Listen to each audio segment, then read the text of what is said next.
บัญชีธนาคารกสิกรไทยแล้วก็รวมไปถึงที่สงฆ์อาพาธนะครับเลขที่บัญชีครับ021 3166 999นะฮะเลขที่บัญชีนะครับ021 3166 999นะฮะเดี๋ยวจะบอกเป็นช่วงระยะไปแล้วกันนะฮะก็ต้องบอกว่าใน1ปีนั้นนะฮะโรงพยาบาลสวนดอกรับในการรักษาพระภิกษุสงฆ์ผู้อาพาธเนี่ยทั้งหมดทั้งมวลนั้นเป็นจำนวนทั้งสิ้น 10,000 รูปนะฮะ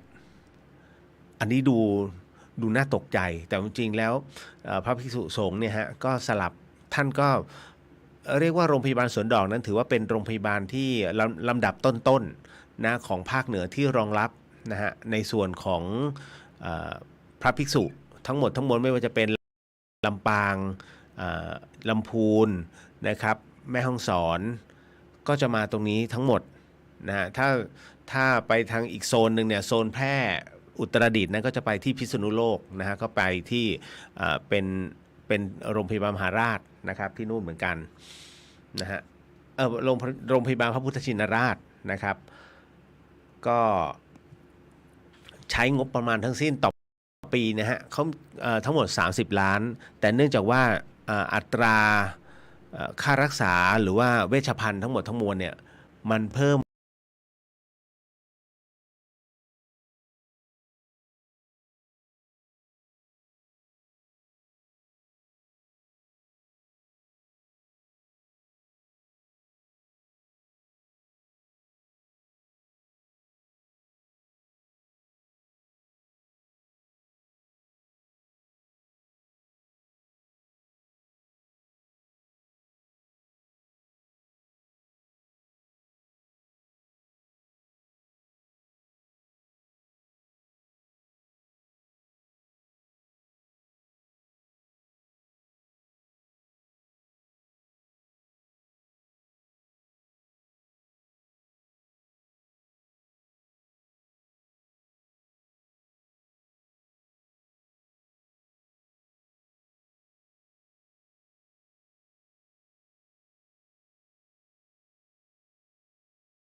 สามัคคีได้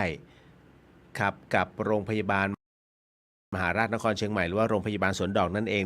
ในส่วนของทั้งหมดทั้งมวลเนี่ยมันเพิ่ม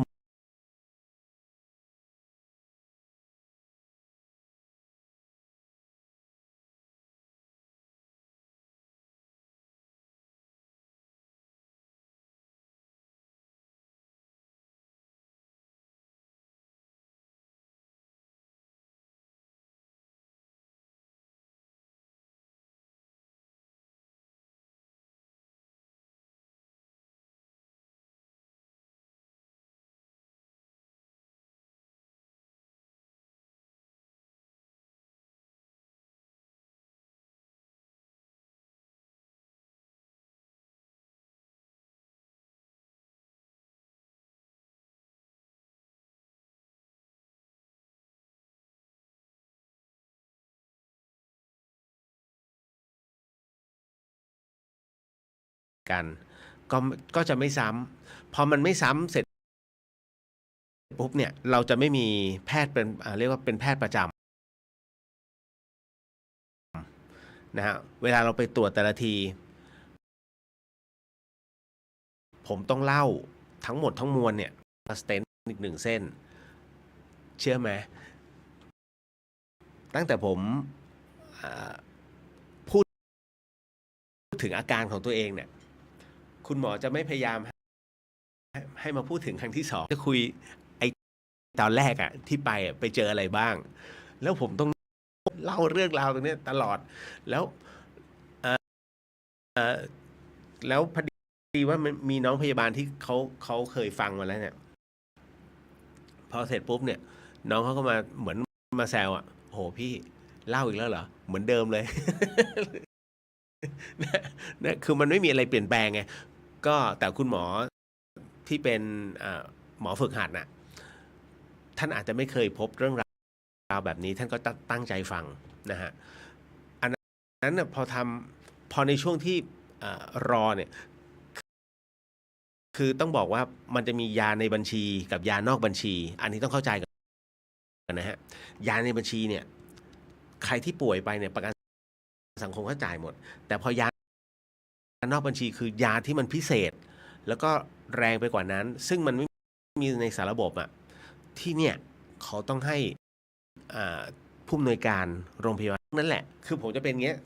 ทุกไตรมาสทุก2 เดือนเวลาไปเนี่ยมันจะเป็นอย่างเงี้ยนะฮะต้องรอปกติเขาจะใช้เวลาประมาณชั่วโมงหนึ่งก็เสร็จใช่ไหมผมจะใช้4 ชั่วโมงต้องรอให้ท่านประชุมเสร็จก่อนแล้วต้องมาตรวจก็คงจะไม่อะไรมากเพียงแต่ไอ้ช่วงทัมมิ่งของการมันแบงก์อ่ะมันเป็นช่วงเวลาที่แบงก์หายใจทิ้งอ่ะคือการนั่งรอลายเซ็นเนี่ยเราก็มาพิจารณาโดยเฉพาะวันนี้ฮะผมก็มานั่งพิจารณาผมก็มานั่งนึกมันปี55เฮ้ย10 ปีแล้วเหรอ10 ปีคือวันนี้ฮะเอ้ยไม่ใช่ขออภัย10 ปีคือปีนี้แต่ว่าตอนที่ตายอ่ะมันจะเป็นช่วงของต้นปีนะฮะผมเพิ่งมาสะกิดใจนะเมื่อช่วงกลางวันที่ผ่านมาเฮ้ย10 ปีแล้วโอ้โหมันเลยทำให้เรามานั่งพิจารณาครับว่าไอ้ช่วง10 ปีที่ผ่านมานะฮะตายคือตอนที่ตายผมเป็นนักก็จะทำพวกระบบเครื่องสำอางนะฮะและเป็นแบบนั้นนะยันของปลุกเสกอย่างนั้นจริงๆนะฮะแต่พอตายลงแ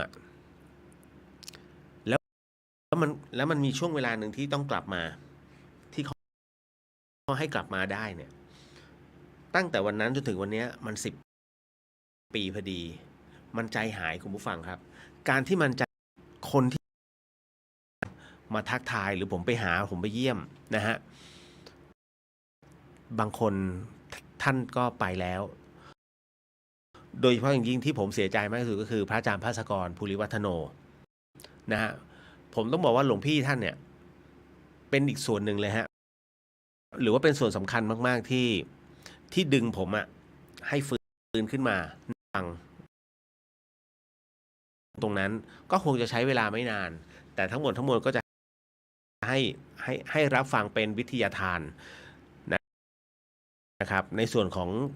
ที่ผ่านๆมาแต่10 ปีให้หลังนะฮะในช่วงตรงนั้นเนี่ยที่เราฟื้นมาผมก็มานั่งพิจารณาตัวเองเราเป็นคนดีแล้วเหรอคือมันต้องพิจารณานะคุณนะครับไม่ใช่ว่าเรามาจัดรายการแบบนี้มัวให้เราเป็นคนดีแล้วเหรอทำไมเขาให้เรากลับมาแล้วในช่วงณเวลาตรงนั้นเนี่ยนะฮะ10 ปีที่ผ่านมาเราทำอะไรบ้างแต่ผมไม่ได้คิดนะว่าเราทำบุญหรือว่าเราช่วยใครคือผมเป็นคนที่ช่วยแบบไม่คิดเอาประมาณเป็นงั้นจริงๆนะครับคือน้องออฟโรดเนี่ยหลายๆคนนะฮะเขาก็จะรู้นิสัยผมอยู่แล้วนะฮะแล้วก็เราก็มานั่งนึก แล้วคนที่ส่วนคนที่เราเพิกเฉยหรือว่าเรามองแล้วว่าเราไม่ช่วยก็ได้ เดี๋ยวมีคนมาช่วยณตรงนี้ก็คือเป็นอีกสเต็ปหนึ่งพอถึงตรงเนี้ยมันกลายเป็นว่าเราก็ถูกต่อว่านินทาติฉินนินทาเราก็มานั่งพิจารณามันจะทำให้ถูกใจทุกคนเป็นไปไม่ได้ถูกไหมครับ ไม่มีใครบนโลกใบนี้ที่จะไม่เคยถูกนินทาเอาจริงๆนะฮะแล้วน้องๆหลายๆคนที่พอถูกโลกธรรมนินทาใส่ปุ๊บเนี่ยมันไม่ไหวนะฮะก็มาปรึกษาที่มันไม่ไหวแบกเอาตรงนี้เข้ามาคุณไปรับสภาพมันอย่าทุกสิ่งอันเนี่ยฮะแม้แต่องค์พระปฏิมายังถูกตำหนิเปรียบ เปรียบอะไรกับเรานะฮะคุณต้องวางเพราะถ้าคุณแบกเอาไว้มันหนักฮะอย่างน้อยภาพที่ผมทำความดีตึกมากกว่าสิ่งที่เขาคิดผมก็เลยไม่โกรธใครนะฮะรู้ว่าใครนินทาบ้างใครเปลี่ยนแปลงบ้างเรารับรู้นะเพียงแต่ว่าเราพิจารณาแล้วเป็นเรื่องขำๆนะฮะเพราะว่าคนทุกคนเนี่ยที่เข้ามาผมบอกเลยว่าอย่าได้ไว้ใจใครนะฮะบอกว่าเราคือคนดีหรือว่าเขาคือคนดีใช้คำหลวงพ่อชามันบ่แน่ฮะเพราะทุกวันนี้ที่เป็นข่าวคือคนดีผมยกตัวอย่างตอนนี้ที่ฮอตมากที่สุดก็คืออ่าเรื่องของการโกงคริปโตง่ายๆเลยพรีเซนต์ในหน้า Facebook ว่าโอ้ยเป็นเซียนคริปโตขุดนี่นู่นนั่นคริปโตคุณดูดีคุณก็จริงแต่ท้ายที่สุดแล้วถ้าคุณเทรดไม่ผ่านโบรกพังหมดเพราะโปรแกรมคนเขียนมันมีคนเขียนดังนั้นเนี่ยมันก็ต้องมีคนแฮ็กก็จบมาจากสถาบันเดียวกันคุณถูกไหมนั่นน่ะก็ฟังหูไว้หูนั่นแหละพอมันกระทบตรงนั้นน่ะไหนบอกโปรไฟล์เป็นคนดีพอขุดคุยจริงๆเนี่ยวันที่เป็นผู้ต้องหาเพราะฉะนั้นเนี่ยถึงได้บอกว่าบางครั้งต้องพิจารณานี่แหละฮะอย่าไปมองว่าเป็นคนดีไปทั้งหมดอย่าได้ไว้ใจใครนะผมก็เหมือนกับพระอาจารย์ภาสกรนะพระอาจารย์ภาสกรไม่เคยไว้ใจใครท่านสอนเลยนะว่าถ้าพูดกันภาษาพี่น้องอ่ะท่านจะบอกมึงอย่าไว้ใจใครสักคนนะผมก็เลยผมเป็นคนที่เวลาให้ใจหมดเลยนะแต่หลวงพี่มักจะสอนเสมอเพราะหลวงพี่ท่านก็จะเล่าอดีตให้ฟังว่าโดนคนใกล้ชิดนะฮะคนนั้นคนนี้หักหลังแบบนั้นแบบนี้เราก็รับผมคือรับฟังแต่ไม่รับเก็บเวลาคุณฟังใครรับฟังนะรับรู้แต่ไม่รับเก็บเพราะถ้าคุณเก็บมันหนักอันนี้สอนทริคนะครับวันนี้ก็เลยนั่งพิจารณาเสร็จปุ๊บสิ่งที่มันผ่านมาในป่าไปแต่ว่ามันใจหายวาบทุกครั้งนึกถึงคนนี้ซึ่งครั้งหนึ่งดีกับเราเราก็ดีกับเขาไปไหนมาไหนด้วยกันวันนี้ไปแล้วฮะลาล่างอันเป็นที่รักอันเป็นที่พูดคุยเนี่ยไปเรียบร้อยมีใบหน้าที่น่ารักเคยมาปรึกษานี่นู่นนั่นบัดนี้ก็ไปอีกแล้วครับนะคือแต่ละคน10 ปีที่ผ่านมาเนี่ยเอาว่าเป็น100 คนนะฮะที่ผ่านมาในชีวิตผมปรึกษาพวกนี่นะฮะน้อยนะคือที่ล้มหายตายจากกันไปมันใจหายนะฮะแต่เราณวันนี้ที่ยังมีชีวิตอยู่ก็ต้องมาถามว่าเพื่อมันมีชีวิตอยู่ผมเวลาทำอะไรเนี่ยผมทำสุดๆแล้วก็ไม่กลัวตายเพราะฉะนั้นมันจะไม่กลัวนะฮะ เพราะเรารู้ว่าจังหวะของความตายที่มันลมหายใจหยุดไปอะมันมีความรู้สึกแบบไหน นั่นนะฮะก็เลยอยากจะอธิบายให้ฟังนะฮะว่าไอ้ตอนนั้นน่ะมันไม่ได้เดี๋ยวก็จะเล่าให้ฟังเช่นกัน นั่นนะฮะทำให้เรา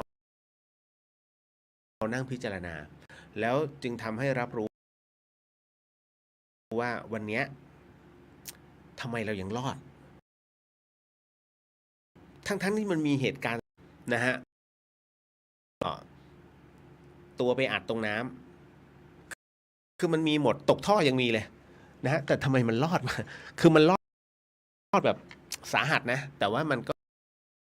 ไม่ได้พิการ หรือว่ามันไม่ได้เหมือนกระดูกเหล็กก็ไม่รู้นะฮะมันก็เป็นอะไรที่เฮ้ยประสบการณ์ชีวิต ถูกยิงผมถูกยิงมาแล้วนะ แต่ไม่เคยเล่าให้ใครฟังยิงแต่มันยิงไม่ออก โอ้เรื่องนี้นานมาก เอาล่ะ เดี๋ยววันนี้ก็คงยังคงเช่นเดิมนะฮะก็คือจะนำในส่วนของการนั่งสมาธินะครับ แล้วก็จะขอเป็นผู้นำในเรื่องของการสมาทานศีลเป็นตัวแทนอย่าบอกเป็นผู้นำนะผมเขินเอาว่าเป็นตัวแทนของทุกท่านในการนำสมาทานศีลออกอากาศนะฮะคือท่านใดที่ฟังอยู่นะครับไม่ต้องนึกเบื่อหรอกครับเพราะว่าถ้าท่านสมาทานศีลปุ๊บความเป็นถึงพร้อมรวมพูดคุยในเรื่องของความตายเพราะว่าบางคนไม่เคยเผชิญแต่ผมรู้ว่าพี่ๆบางคนเผชิญแล้วก็กำลังฟังอยู่นะฮะคือถ้าเราได้รับรู้คุณจะรู้เท่าทันมันแต่ถ้าคุณไม่ยอมรับรู้คุณปิดก็ไม่เป็นไรนะฮะเพราะทุกคนหนีไม่พ้นฮะซึ่งผมจะพูดเสมอหนีไม่พ้นหรอกต่อให้โอ้วันนี้เราเจ้าเล่ห์ไปกับเขานะหรือเขาเจ้าเล่ห์มากับเราเรียกว่าอะไรแต่ผมรู้ว่าอันหนึ่งที่ผมเขียนไปว่ากับคนที่รอคอยมันมีก็คือในช่วงของให้รู้ว่าหลังความตายยังมีคนที่รอคอยนะฮะก็เดี๋ยวขออนุญาตทักทายก่อนนะและเดี๋ยวเรามาเข้าเรื่องราวตรงนี้ให้คุณฟังเป็นธรรมะที่ผมจะเล่าเป็นเรื่องราวของสิ่งที่ให้เอามาทำให้หลายๆคนกลัวหรือว่าเป็นเรื่องที่น่ากลัวเพราะคุณหนีไม่พ้นนะฮะชั่วข้ามคืนก็มีนะฮะขออนุญาตนะครับเดี๋ยวขอทักทายก่อนแล้วเดี๋ยวเราไปค่อยสมาทานพี่สุสวัสดีครับสวัสดีน้องเรียวแล้วก็ทุกท่านสวัสดีครับนะฮะ Little Hope นะฮะขอบพระคุณมากที่พูดถึงในเรื่องของช่วยทวนหมายเลขบัญชีของมูลนิธิสงฆ์อาพาธเนาะนะธนาคารกสิกรไทยนะครับ0213166นะฮะ999นะครับเป็นมูลนิธิโรงพยาบาลสวนดอกนะเพื่อส่งผู้อาพาธเพราะปีหนึ่งต้องใช้ถึง30 ล้านนะฮะในส่วนของรักษาพระ10,000 รูปนะฮะดังนั้นเนี่ยเนื่องจากว่าเวชภัณฑ์เริ่มล่อยหลอคือบางทีเวชภัณฑ์ของสงฆ์เนี่ยนะฮะผมก็ไม่รู้ว่าแต่ละที่เขาจัดสรรยังไงนะฮะผมไว้ใจที่แค่กรุงเทพ เพราะอันนั้นเวชภัณฑ์อย่างดีนะฮะแต่ที่อื่นเนี่ย50-50 นะฮะเพราะว่าอะไรรู้ไหมอันนี้ไม่ได้ว่านะอย่างวันเนี้ยผมเห็นที่ต้นพระป่าแบงค์20ทั้งนั้นเลยถ้ามันมีแบงค์ที่ต่ำกว่านี้คือแบงค์5เงี้ยเหมือนสมัยก่อนแบงค์บาทเงี้ยคงเสียบแล้วล่ะ อันนี้เป็นแบงค์20หรือนะฮะผมก็เหลืออยู่ใบสุดท้ายนะแบงค์100ก็เลยเสียบปักมีสีแดงอยู่2 ใบกับใครกับพี่อีกคนหนึ่งเขาเสียบไว้ แล้วก็โอ้นึกในใจถ้าเอามารวมกันเนี่ยบุฟเฟ่หมูกระทะน่าจะยังไม่ถึงถ้าบุฟเฟ่หมูกระทะที่นี่นะไม่น่าถึง ผมหดหู่อะนะฮะเข้าใจเพราะอะไรเพราะว่าเราทำบุญเนี่ยเราเสียบเงินไปปักไปเนี่ยมันยังไม่ได้มีอะไรกลับคืนไม่เหมือนกับซื้อของเราซื้อตามไหนเราซื้อแบบส่งว่าไม่ใช่นะฮะเราซื้อเพราะว่าเราเห็นสินค้าอยากได้แล้วก็แลกเปลี่ยนด้วยเงินตราถูกไหมมันสนองความต้องการได้ทันทีทันใดแต่บุญไม่ฮะเสียบไปก่อนลมแรงๆจึ๊กจะได้วันไหนก็ไม่รู้แต่เสียบไปแล้วเอาไป20 บาทพอ นี่ฮะมันก็เลยไม่ได้ตอบคุณค่าทางใจมากมายนะแต่ว่าเอาเป็นว่าเท่าที่ทำได้นะครับต่อมาเสียงสดใสขึ้นนะคะขอให้สุขภาพแข็งแรงนะครับพี่เลียวมีคำถามอีกเช่นเดิมขอบพระคุณมากจากกุ๊บกิ๊บขาดกุ๊บกิ๊บไปพี่เหงา คำถามแรกเลยคือวัดฝายหินเปิดให้ไปไหว้ท้าวเวสสุวรรณได้ตั้งแต่กี่โมงคะเดี๋ยวนะวัดฝายหินมีท้าวเวสสุวรรณมีท้าวมหาพรหมที่ใหญ่ที่สุดในโลกมีช้างเอราวัณนะฮะทรงนารายนารายทรงช้างเอราวัณนะฮะใหญ่มาก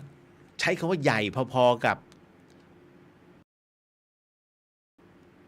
อาจจะเล็กกว่าสมุทรปราการนิดนึงแต่แต่แต่ที่นี่โดดเด่นตรงที่ว่ามันเป็นไม้เป็นไม้สักขอให้เป็นไม้ตะเคียนนะฮะท่อนใหญ่นะฮะท่อนงามฮะสวยงามมากนะฮะแล้วก็เดี๋ยวมีอะไร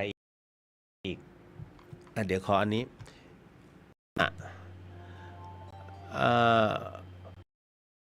บุญส่งอาพาธบัญชีมูลนิธิสวนดอกเพื่อส่งอาพาธธนาคารกสิกรไทยบัญชี021316699ขอบพระคุณนะฮะก็ขอบพระคุณที่ช่วยเหมือนกับช่วยกระจายในส่วนของหมายเลขบัญชีตรงนี้รวมไปถึงคุณเรียวอัดเทปตัวเองไว้สิคะจะได้ไม่ต้องเล่าทุกรอบนะเจอหมอก็เปิดโอ้ไม่ได้ฮะโดนหมอว่าใช่ฮะคุณหมอถามก็ต้องตอบคุณหมอต้องการแบบนะเหมือนกับโต้ตอบด้วยสายตาด้วยแล้วก็เล่าไปด้วยนะครับการมองตาสายตามันจะบอกถึงความเป็นจริงไง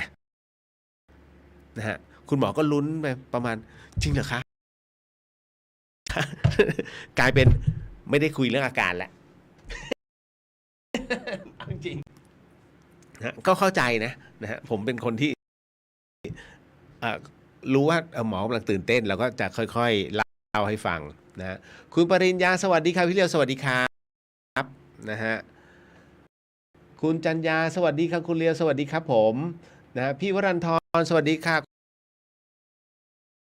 ก็เลยรอนิดนึงฮะคุณจินชาบอกว่าแบ็กกราวด์พระกับท้องฟ้าสวยงามนะครับอันนี้ต้องยกประโยชน์ให้พระอาจารย์นะฮะท่านพระอาจารย์วิศวัตรนะครับท่านควบคุมอยู่ข้างนอกนะฮะพี่อุไรวันนะครับสวัสดีครับคุณเรือสวัสดีครับผมนะฮะ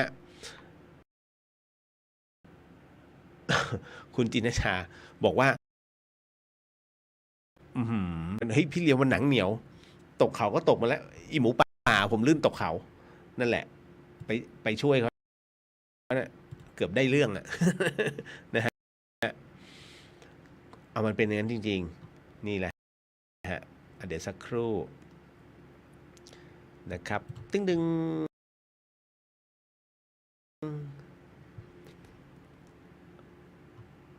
อ๋อไม่ใช่พอดีมันหลุดไปฮะ อันนี้มันหลุดไป ครับก็เลยนี่นะฮะเรียกคืนมาแล้วโอ้โหกว่าจะเรียกคืนนะฮะคือเมื่อกี้คอมมันแฮงค์ฮะต้องขออภัยนิดนึงนะครับ แล้วก็ต้องพี่วรันทรไปแล้วคุณพี่ค่ะพี่เลียวแหม่มหลับไปแล้วค่ะ แต่เหมือนโอ้ขอบพระคุณมากหลับต่อ เกรงใจได้ยินว่าช่วงก่อนตายเขาบอกว่ามันมีภาพย้อนเหมือนในหนังพี่เลียวมีไหมคะ เหมือนภาพนิมิตเอ่อเรียกว่าย้อนกรรมค่ะ เดี๋ยวก่อนเดี๋ยวเล่าให้ฟังว่ามีหรือไม่มีนะฮะเอาละเมื่อกี้คำถามที่สองกุ๊บกิ๊บคือเปิดตั้งแต่7 โมงไปต้นไปฮะจนถึงอาทิตย์ตกดินนะฮะที่วัดฝายหินเปิดขึ้นมาไหว้นะฮะคำถามที่สองทำไมเวลาปฏิบัติธรรมทำไมต้องงดข้าวเย็นก็จะมีข้อก็คือเติมมาดังนั้นเนี่ยถึงได้งดแล้วรู้ไหมสาเหตุที่เขางดเพราะอะไรเพราะว่าเมื่ออาหารมื้อสุดท้ายเนี่ยเพราะไม่พวกแป้งพวกน้ำตาลเนี่ยเมื่อมันกินตัวกามฉันทะทั้งหมดเนี่ยมันจะเกิดขึ้น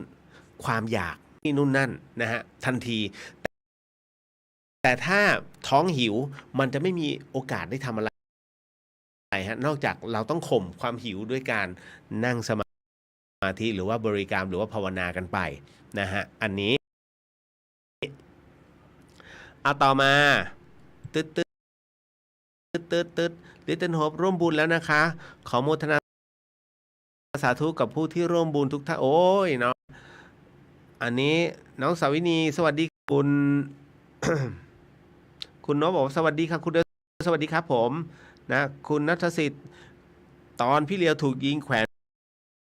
พระอะไรครับพี่เล่าให้น้องฟังหน่อยพันนะครับ แล้วก็ไม่ตอนที่เขายิงไม่ออกผมไม่มั่นใจนะว่าเป็นเพราะอะไรคือตอนนั้นเราวิ่งกันหมดแหละมันยิงไม่ออกโอ้ยนานแล้วนะ เรื่องนี้คือเขาอยู่ระยะไกลนะฮะแล้วก็ตอนนั้นมีลูกแก้วครูบาดวงดีด้วยนะฮะน้องนั่นแหละเขาไปมีเรื่องกัน แล้วผมก็ไปยืนเป็นพยานนั่นแหละเขาก็เราเฮ้ยไป จะอยู่ทำไมนะอยู่ให้มันลั่นนะฮะกุ๊บกิ๊บสงสัยคงจำผิดค่ะเพราะว่าเห็นคลิปใน TikTok ที่เขามีช่างฟ้อนมาฟ้อนอันนี้แหละฮะนะครับ เปิดให้เข้าได้ตั้งแต่ถึงกี่โมงอาทิตย์ตกดินจ้ะประมาณนี้เพราะว่าพระควรจะเกินนั้นนะฮะเอาละต่อมาอันนี้ไปแล้วเนาะ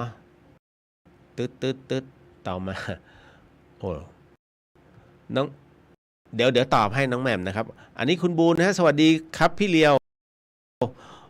ร่วมบุญนะฮะก็ในส่วนของโรงพยาบาลสงฆ์อาพาธแล้วนะครับโมทนาสาธุทุกท่านนะฮะสวัสดีจ้าน้องเลียวพี่เจี๊ยบนะครับนะฮะสวัสดีครับพี่นะฮะครบยังครับ คุณดาวรุ่งนะฮะสวัสดีครับสวัสดีครับนะฮะพี่เลียวคะที่วัดฝายหินมีพระพิฆเนศองค์เล็กๆทำจากไม้ไหมครับไม่มีฮะอันนี้อาจารย์เข้มมันฤคพิทักษ์แห่งบ้านร้อยทวารบาลเนี่ยท่านเอามาฝากเอาไว้นะฮะก็ไม่รู้จะมอบให้หรือเปล่านะอันนี้องค์ใหญ่เลยซึ่งผ่านพิธีมาเป็นที่เรียบร้อยเนาะนะเห็นว่าจะทำการทูลเกล้าถวายองค์สมเด็จพระเทพท่านนะต้นสวัสดีครับนะจริงๆคุณเรียวก็อยากเล่าแหละประสบการณ์ตรง เดี๋ยวสักครู่หนึ่งนะแล้วก็กราบนมัสการพระอาจารย์เจ้าค่ะกราบขอบพระคุณที่พระอาจารย์ช่วย แบ็กกราวด์ที่สดใสสวยงามนะฮะ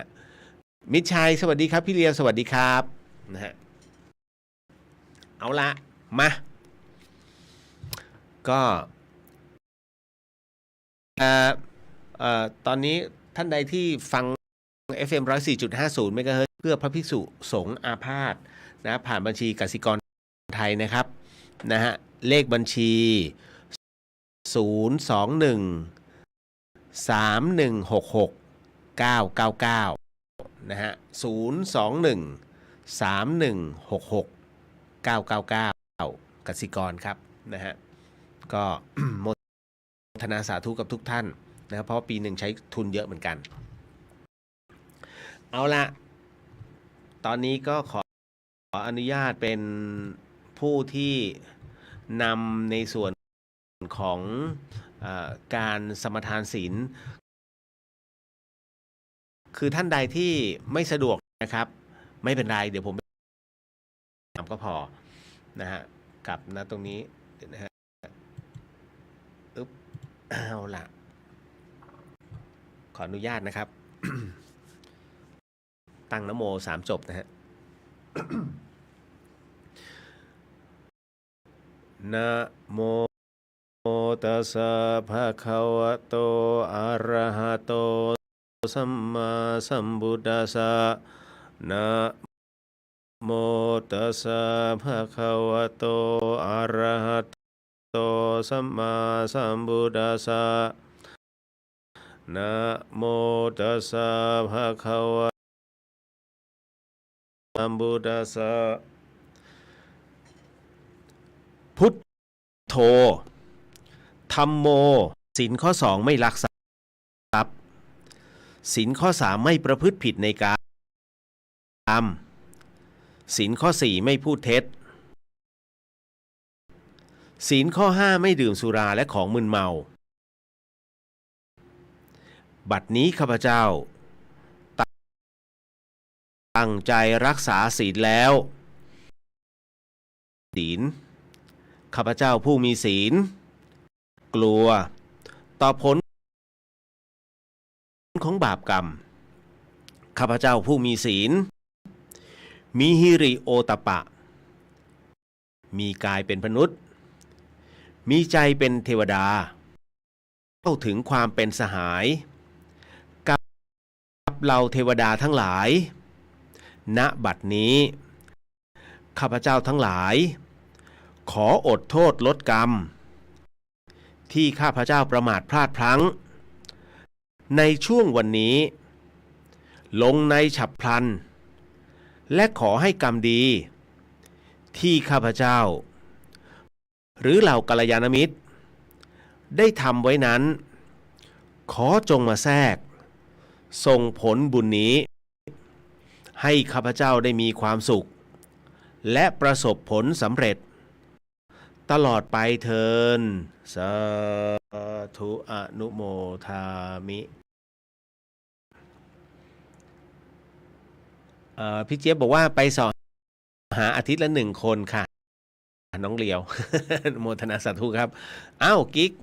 นะฮะสบายดีนะสบายดีนะฮะเดี๋ยวเอาไว้คุยนอกรอบในอินบ็อกซ์เนาะนะฮะน้องแหม่มร่วมบุญแล้วค่ะสาธุสาธุครับเอามาต่อมาเป็นช่วงของการนั่งสมาธินะครับหลายขั้นคุณผู้ฟังที่ฟังในช่อง FM 104.50 เมกะเฮิรตซ์แล้วก็ช่องวัดฝายหินไม่ว่าจะเป็นในส่วนของสื่อโซเชียลนะครับหรือว่าช่อง YouTube ก็แล้วแต่นะฮะนะฮะก็เป็นเรียกว่า ส่วนคุณผู้ฟังที่ฟังในช่องของเลียวเดอะเฮียนหรือว่าพุทธิสิทธิ์รัตนสมบูรณ์เนี่ยอันเนี้ยไม่กังวลแล้วเขาได้กันหมดแล้ว นะเพราะฉะนั้นขออนุญาตทบทวนเบื้องต้นให้กับหลายๆท่านนะคือกรรมฐานน้ำเย็นเนี่ยอยากให้ท่านได้เตรียมนะฮะน้ำเย็นเอาไว้1 แก้วหรือว่า1 ขวดเล็กถ้าวันนี้เตรียมไม่ทันไม่เป็นไรเอาสมาธิเวลาเราเข้าสมาธิเอาที่ท่านถนัดก่อนแล้วเดี๋ยวพรุ่งนี้ผมจะพูดรายละเอียดแต่ว่าอยากให้รับรู้เบื้องต้นว่าเตรียมน้ำเย็นไว้จริงๆ1 แก้ว นะฮะหรือเป็นขวดเล็กเนี่ยให้ดื่มเลยทันทีตื้อพอเสร็จเรียกว่าถ้าภาษาธรรมะเรียกสติตามรู้เนาะนะฮะน้ำเย็นเนี่ยมันลงไปถึงตรงไหนพยายามดันให้เขาลงไปให้ถึงท้องน้อยให้ได้เลยสะดือความเย็นคือโจรสติก็คือตำรวจเอาตำรวจไปจับโจรขังเอาไว้ท่ามกลางความเย็นนะฮะห่อไว้เลยนะใช้สติห่อไว้มันจะกลายเป็นความว่างซึ่งคุณจะรู้สึกได้ทันทีว่านี่คือความว่างนะฮะเพราะนี่คือเป็นคณิกะสมาธิหรือว่าเป็นช่วงขณะหนึ่งที่เราสามารถกำจัดในสิ่งที่มันรบเรามาได้ทั้งวันทั้งคืนนะฮะทั้งวันที่ผ่านมามันเป็นขยะอารมณ์เราทิ้งเอาไว้นะให้เกิดเป็นความว่างอันบริสุทธิ์ขึ้นทันทีเพราะฉะนั้นตอนนี้เป็นเวลา5 ทุ่ม 43 นาทีเราจะไปออกกัน46 นาทีเนาะนะฮะครับผมเพราะฉะนั้นตอนนี้เรามาเดินสมาธิกันดีกว่าท่านใดถนัดแบบไหนนะฮะก็สามารถใครอยากกำหนดลมหายใจกำหนดใครอยากกำหนดพองยุบกำหนดอะไรเลยแล้วก็ให้หาจุดที่เราสามารถยึดมั่นได้เป็นความว่างก็สามารถกำหนดได้เลยครับนะเพราะฉะนั้นในวันนี้ขออนุญาตทุกครั้งไปเป็นส่วนของการบรรยายในการเข้าสมาธินะจริงๆแล้วในส่วนของการทำสมาธินั้นองค์พระสัมมาสัมพุทธเจ้านั้นท่านไม่ได้ใดดำเนินการของจิตความสงบและความว่างให้ได้นะฮะดังนั้นพุทธองค์ท่านจึงกำหนดอริยบทไว้4อริยบทด้วยกันนั่นคือการยืนเดินนั่งและนอนดังนั้นสิ่งที่เราสามารถทำได้ในขณะนี้นะฮะก็คือการนั่งนะฮะบางท่านอาจจะไม่สะดวกนะฮะไม่เป็นไรเดินได้นะฮะลุกขึ้นเดินได้ก็คือการเดินจงกรมแต่สิ่งหนึ่งที่พระพุทธองค์ท่านไม่สรรเสริญก็คือการนอนสมาธินะฮะเพราะว่าอาจจะทำให้ตัวสตินั้นที่ตัวสมาธิของเรานั้นที่ยังคงดำเนินอยู่นั้นกลายเป็นเข้าสู่ภวังค์และกลายเป็นความเรียกว่าหลับไปนะฮะดังนั้นพระพุทธองค์ท่านจึงเน้นในเรื่องของนั่งกับเดินยืนนั้นได้ไหมยืนก็ได้ยืนนั้นถือว่าเป็นการยืนนิ่งๆแล้วหลับตาคือเป็นห่วงหนึ่งที่ท่านก็ไม่อยากให้ทำเพราะว่าการยืนนิ่งๆบางท่านอาจจะเป็นโรคบางโรคซึ่งมันไม่สามารถจะประคองให้ตัวเองนั้นยืนนิ่งๆได้ก็มีโอกาสที่จะเซแล้วก็ล้มนะฮะหรือว่าหงายเงือบนะไปทางด้านหลังหรือว่าหัวทิ่มมาข้างหน้าเป็นได้หมดเลยตัวจะโงนเงินมากนะเพราะฉะนั้นตรงนี้ถือว่ายากพอสมควรนะครับดูเหมือนง่ายนะแต่ไม่ง่ายครับนะฮะส่วนในที่กรรมฐานน้ำเย็นนั้นนะครับไม่มีคำบริกรรมเกิดขึ้นและตอนนี้คำบริกรรมทั้งหมดก็จะไม่เกิดขึ้นทุกสายของสมาธินะครับไม่ว่าจะเป็นพุทโธพองยุบนะฮะนามพัทธะหรือว่าอรหะสัมมาอรหังคำบริกรรมจะหมดไปเหลือแค่ความว่างครับนะฮะส่วนในส่วนของความว่างที่เกิดขึ้นไม่ว่าจะเป็นบริเวณท้องน้อยนะฮะเอาละครับเพราะฉะนั้นรูปแบบของการนั่งสมาธินะฮะดังที่รับทราบกันนะฮะมิได้มีรูปแบบอันตายตัวแล้วเชื่อไหมว่าตอนนี้ทุกท่านนั่งสมาธิเข้าสมาธินั้นจนครบเวลายังไม่รู้ตัวนะฮะนี่แหละครับอะไรที่ท่านมองว่าเฮ้ยมันเพิ่งเริ่มเองมันไวมากท่านถูกโฉลกกับตรงนั้นเพราะมันดูไว แต่ถ้าอะไรก็ตามที่ท่านไม่ชอบ มันจะดูน่าเบื่อทันที ระยะเวลา1 นาทีมันจะยืดออกไปทันที ผมยกตัวอย่างเช่นตอนที่คุณ ใช่ไหมฮะ แค่60 วินาทีเหมือนจะเป็นวันนะฮะ นี่แหละฮะค่อยๆ เวลาถอนสมาธิค่อยๆคงหายใจเหมือนเดิมกำหนดเหมือนเดิมฮะ ค่อยๆผ่อนลืมตานะฮะถอนสมาธิครับโมทนาสาธุกับทุกท่าน เพราะว่าดวงจิตของแต่ละท่านเมื่อมารวมกันแล้วมันมีช่วงหนึ่งที่มันนิ่งมากนะฮะอันนั้นมารวมกันก็จะเกิดเป็นพลังบุญอันเป็นกุศลอันแท้จริงนะฮะเพียงแค่ช้างกระดิกหูงูแลบลิ้นจบแล้วนี่แหละสมาธิฮะคุณผู้ฟังนะฮะนี่คือเดอะเฮียนทาง FM 104.50 เมกะเฮิรตซ์จังหวัดเชียงใหม่นะฮะสถานีวิทยุเพื่อการศึกษาพระพุทธศาสนาและวัฒนธรรมนะฮะตอนนี้ก็คือพี่เลียวฮะนะครับดีเจเลียวเดอะเฮียนดำเนินรายการอยู่สิ่งที่คุณกำลังจะรับฟังเรื่องราวต่อไปนี้จากผมนั้นอย่าเชื่อฮะให้ฟังหูไว้หูแล้วก็ใช้วิจารณญาณทุกครั้งในการรับฟังเรื่องราวประเภทนี้ข้อสำคัญเนี่ยอยากให้คุณผู้ฟังได้ฟังเป็นนิยายแล้วก็ใช้หลักกลมสูตรนะฮะก็คืออย่ากันมาอย่าเชื่อในสิ่งอย่าเชื่อในสิ่งที่ถูกกำหนดมา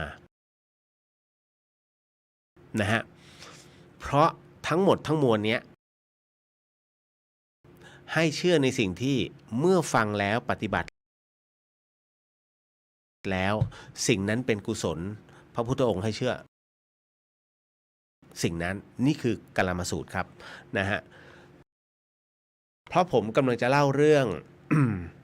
อันนึงของตัวเองตั้งแต่ตอนต้นนะฮะ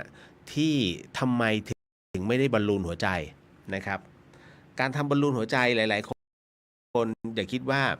เฮ้ยเป็นวัยรุ่นแล้วทำไมต้องบอลลูนผมจะบอกว่าโรคหัวใจเนี่ยคุณอย่าคิดใช่นะฮะอย่าเข้าใจผิดเพียงแต่ว่าเปอร์เซ็นต์เนี่ยตอนนี้คนที่เป็นโรคหัวใจเนี่ยนะฮะเด็กเนี่ยอาจจะน้อย แต่ไม่ใช่ไม่เป็นของสถาบันโรคหัวใจตอนนี้คนที่เป็นโรคหัวใจไม่ใช่ผู้สูงอายุสุ่มเสี่ยงมากกับการเป็นโรคหัวใจแล้วหัวใจแบบหัวใจวายด้วยเพราะว่าอะไรฮะเพราะว่าจังก์ฟู้ด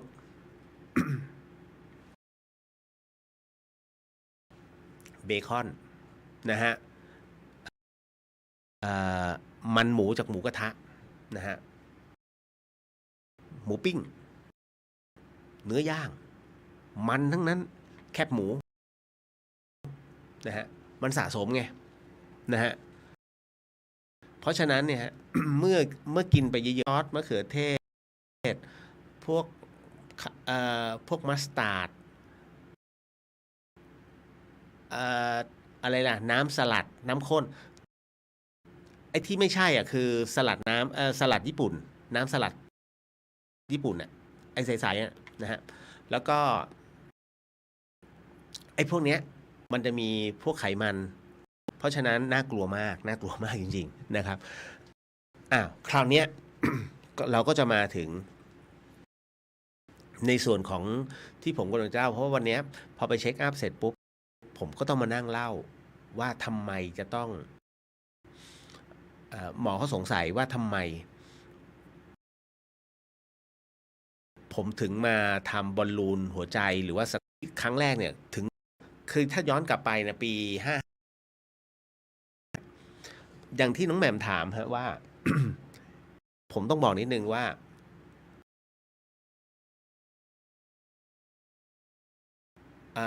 สำหรับหลายๆท่านที่ผ่านมานะฮะผมไม่แน่ใจแต่ที่รู้ๆก็คือว่าพระอาจารย์เปลี่ยนปัญญาปทีโปนะฮะแห่งวัดอารัญญวิเวกท่านเคยได้กล่าวเอาไว้นะฮะว่า คนเรานั้นจะรับรู้ต่อเมื่อชาติต่อไปเนี่ยนะฮะว่าจะเห็นมันจะมาปรากฏก็คือก่อนที่ลมหายใจจะหมดลง นั่นก็คือว่าใครที่ทำอะไรไว้เนี่ยนะฮะอย่างเรื่องราวของกฎแห่งกรรมจำได้ไหมฮะนักเลงไก่ชอบตีไก่เหลือเกินตีไก่เหลือเกินจิตสุดท้ายตอนที่ตายเนี่ยโอ้โหเหมือนแบบไก่ถูกตีอ่ะแล้วก็ทำมืองอเข้ามาเหมือนโอ้ชีวิตในการตกปลาคุณชอบเหรอเอาเหล็กไปเกี่ยวปากมันบางทีแบบดึงไม่ออกแล้วต้องฉีกปากมันออกหัวปลาทุบหัวปลาฆ่าปลาเนี่ยก่อนที่จะสิ้นชีวิตมีลักษณะเหมือนกันหมดนะฮะแล้วก็บางคนเรียกว่าอย่างเช่นฆ่าหมูฆ่าวัวคุณเอ้ยมันทิ้งสภาพนั้นไม่ได้เลยนะฮะจิตใจเราเหี้ยมโหดแค่ไหนหรือว่าเหี้ยมหาญแค่ไหนในการแล่เนื้อแล่กระดูกมันก่อนตายเหมือนกันเดะนะฮะการรักษาจะต้องกระดูกเหมือนกันนะฮะเพราะฉะนั้นมันมันคือกฎแห่งกรรมนะอันนี้ก็คือพระอาจารย์เปลี่ยนก็บอกว่าใครที่จะต้องไปเกิดในชาติภพหน้าสิ่งนั้นมันจะมาปรากฏแต่ของผมบังเอิญว่ามันตายฉับ